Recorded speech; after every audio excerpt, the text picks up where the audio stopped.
एक चार्ट, एक कैंडल और एक फैसला जो अगले 30 सेकंड में पूरा अकाउंट तय कर सकता है। ज़्यादातर ट्रेडर्स यहीं आते हैं, किसी गलत एनालिसिस से नहीं, बल्कि उस एक पल की जल्दबाजी से जब सेटअप नहीं था, फिर भी ट्रेड ले लिया गया। मार्केट में कोई सेटअप नहीं है, कोई क्लियर सिग्नल नहीं है, फिर भी उंगली माउस पर जाती है और एक ट्रेड ओपन हो जाता है। यही आदत है जो प्रॉफिटेबल ट्रेडर और बर्बाद हुए ट्रेडर के बीच फ़र्क पैदा करती है।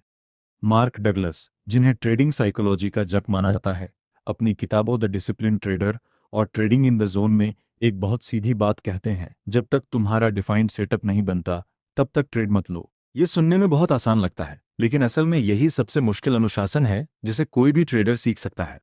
सबसे पहले ये समझना जरूरी है कि सेटअप का मतलब क्या होता है। सेटअप कोई इमोशन नहीं है, कोई फीलिंग नहीं है, कोई गट इंस्टिंक्ट नहीं है। सेटअप एक प्रीडिफाइंड मैकेनिकल कंडीशन है जिसे पहले से लिख रखा गया है। जैसे अगर सुपर ट्रेंड बाय सिग्नल दे, ईएमए क्रॉस ओवर कन्फर्म करे और एटीआर के हिसाब से वॉलेटिलिटी नॉर्मल रेंज में हो, तभी एंट्री लेनी है। जब ये तीनों कंडीशन एक साथ नहीं मिलती तो कोई सेटअप नहीं है, और जहां सेटअप नहीं है वहां ट्रेड भी नहीं है।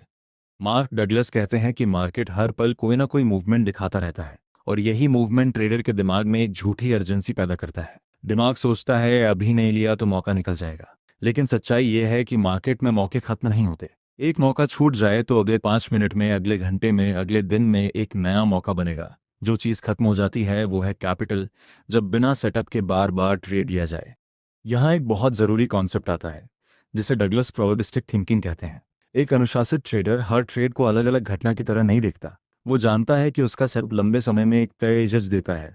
मान लो 100 ट्रेड में 60 ट्रेड सही जाते हैं, लेकिन इसका मतलब ये नहीं कि हर अगला ट्रेड जीतेगा ही।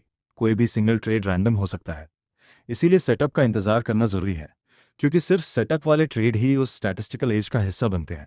बिना सेटअप के लिया गया ट्रेड उस एज से बाहर का जुआ है, ट्रेडिंग नहीं। अब सवाल ये उठता है कि सेटअप का इंतजार करना इतना मुश्किल क्यों लगता है। इसकी जड़ इंसान के दिमाग की बनावट में है। हमारा दिमाग हजारों साल से मिस आउट होने के डर पर काम करता आया है। जंगल में जो इंसान मौका भांपने में देर करता था, वो पीछे रह जाता था। लेकिन मार्केट जंगल नहीं है। यहाँ जल्दबाजी फायदा नहीं, नुकसान देती है। जो दिमाग शिकार के लिए बना था, वही दिमाग अब चार्ट पर बैठकर हर छोटी मूवमेंट को मौका समझने लगता है। यही फोमो कहलाता है, फियर ऑफ मिसिंग आउट। और यही सबसे बड़ा कारण है जो ट्रेडर्स को बिना सेटअप ट्रेड लेने पर मजबूर करता है। एक और वजह है बोरियत। जब मार्केट साइडवेज हो, कोई क्लियर मूवमेंट ना हो, तो स्क्रीन के सामने बैठे रहना बोरिंग लगता है। और बोरियत से बचने के लिए दिमाग खुद ही कोई ना कोई पैटर्न ढूंढना शुरू कर देता है, भले ही वो पैटर्न असली सेटअप की शर्तें पूरी ना करता हो। मार्क डगलस इसे मार्केट को फोर्स करना कहते हैं। जब ट्रेडर अपनी मर्जी से मार्केट में कुछ देखने की कोशिश करता है जो वहां है ही नहीं। इसका इलाज क्या है? सबसे पहला कदम है सेटअप को कागज पर या नोट्स में साफ साफ लिख लेना। कोई अस्पष्टता नहीं, कोई शायद ऐसा हो सकता है वाली सोच नहीं। जैसे उदाहरण के लिए 15 मिनट का ट्रेंड कंफर्मेशन, 1 मिनट पर एंट्री सिग्नल और एटीआर के हिसाब से स्टॉप लॉस। जब ये तीनों शर्तें पूरी न हो तो चार्ट खुला रहे, आंखें उस पर टिकी रहें, लेकिन हाथ ट्रेड बटन से दूर रहे। दूसरा कदम है एक नो ट्रेड जोन चेकलिस्ट बनाना। हर ट्रेड लेने से पहले 3 सवाल पूछना जरूरी है। क्या डिफाइंड सेटअप पूरी तरह बना है? क्या ट्रेड इमोशन में आकर लिया जा रहा है या लॉजिक से? क्या सिर्फ इसलिए एंट्री ली जा रही है क्योंकि प्राइस मूव हो रहा है? अगर तीनों जवाब सही दिशा में नहीं है तो वो ट्रेड नहीं है, वो जुआ है। तीसरा और सबसे गहरा कदम है अपनी पहचान को ट्रेड की गिनती से अलग करना। बहुत से ट्रेडर्स को लगता है कि जितने ज़्यादा ट्रेड लेंगे उतने ज़्यादा प्रोफेशनल दिखेंगे, लेकिन असली प्रोफेशनल ट्रेडर वो नहीं है जो दिन भर स्क्रीन पर ट्रेड लेता रहे। असली प्रोफेशनल वो है जो घंटों तक सिर्फ वॉच करे और जैसे ही सेटअप बने बिना झिझक उसे एग्जीक्यूट करे। पेशेंस कमजोरी नहीं, स्किल है। मार्क डगलस का 1000 ट्रेड्स थ्योरी वाला कॉन्सेप्ट भी यहीं जुड़ता है। वो कहते हैं कि किसी भी स्ट्रैटेजी का असली एज तभी पता चलता है जब उसे कम से कम 1000 बार टेस्ट किया जाए, सिर्फ उन्हीं शर्तों पर जो पहले से डिफाइन है। अगर हर बार शर्तें बदलती रहें तो ना तो एज पता चलेगा, ना कॉन्फिडेंस बनेगा। सेटअप का इंतजार करना इसीलिए सिर्फ डिसिप्लिन नहीं, बल्कि डेटा की सच्चाई तक पहुंचने का रास्ता है। एक प्रैक्टिकल एंगल से देखा जाए तो रिस्क रिवॉर्ड भी इसी सोच से जुड़ा है। जब सेटअप पूरी तरह कंफर्म हो, तभी स्टॉप लॉस और टारगेट भी साफ साफ तय होते हैं। कम से कम 1 से 2 या 1 से 3 का रेशियो, ताकि दो नुकसान भी एक जीत से कवर हो सके। लेकिन जब सेटअप ही नहीं बना तो स्टॉप लॉस भी रैंडम होगा, टारगेट भी अंदाजे पर टिका होगा। पूरी रिस्क मैनेजमेंट सिस्टम उसी नींव पर खड़ी होती है जिसे सेटअप कहा जाता है। अगर नींव कमजोर है तो ऊपर नींव पूरी बिल्डिंग गिरनी तय है। मार्क डगलस बार बार एक बात दोहराते हैं, मार्केट में पैसा उन लोगों के पास जाता है जो अनिश्चितता अनसर्टेनिटी के साथ सहज होना सीख लेते हैं। जब कोई सेटअप नहीं बना है तो वो अनिश्चितता का समय है। इस समय को स्वीकार करना ही असली मानसिक ताकत है। जो ट्रेडर इस खालीपन को बर्दाश्त नहीं कर पाता और जबरदस्ती एंट्री ले लेता है, वो अनिश्चितता से भाग रहा है, और मार्केट हमेशा उसी को सजा देता है जो उससे भागने की कोशिश करता है। एक और पहलू है जिसे अक्सर नज़रअंदाज किया जाता है, चार्ट क्लटर।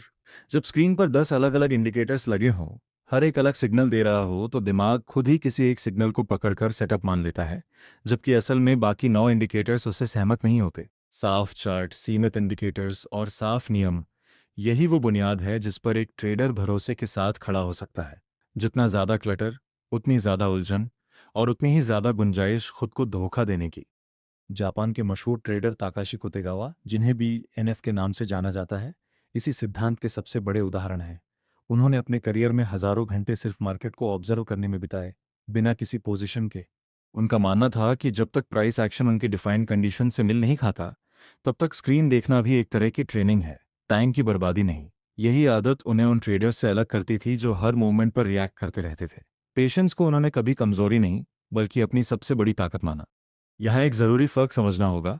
वेटिंग और फ्रीजिंग में अंतर होता है। वेटिंग का मतलब है सक्रिय रूप से मार्केट को ऑब्जर्व करना, सेटअप की शर्तों को लगातार चेक करना, और जैसे ही वो शर्तें पूरी हों, बिना देर किए एग्जीक्यूट करना। फ्रीजिंग का मतलब है डर की वजह से कोई एक्शन न ले पाना, चाहे सेटअप बन भी जाए। मार्क डगलस जिस डिसिप्लिन की बात करते हैं वो वेटिंग है, एक्टिव, अलर्ट और तैयार। यह पैसिव लापरवाही नहीं है, यह एक फोकस्ड मानसिक स्थिति है जो ट्रैटक जैसी एकाग्रता की प्रैक्टिस से भी मजबूत होती है, जहां नज़र एक बिंदु पर टिकी रहती है, बिना भटके, बिना जल्दबाजी किए। इस पूरे कॉन्सेप्ट को डेली रूटीन में उतारने का एक आसान तरीका है, ट्रेडिंग सेशन शुरू होने से पहले खुद के साथ एक छोटा कॉन्ट्रैक्ट बनाना।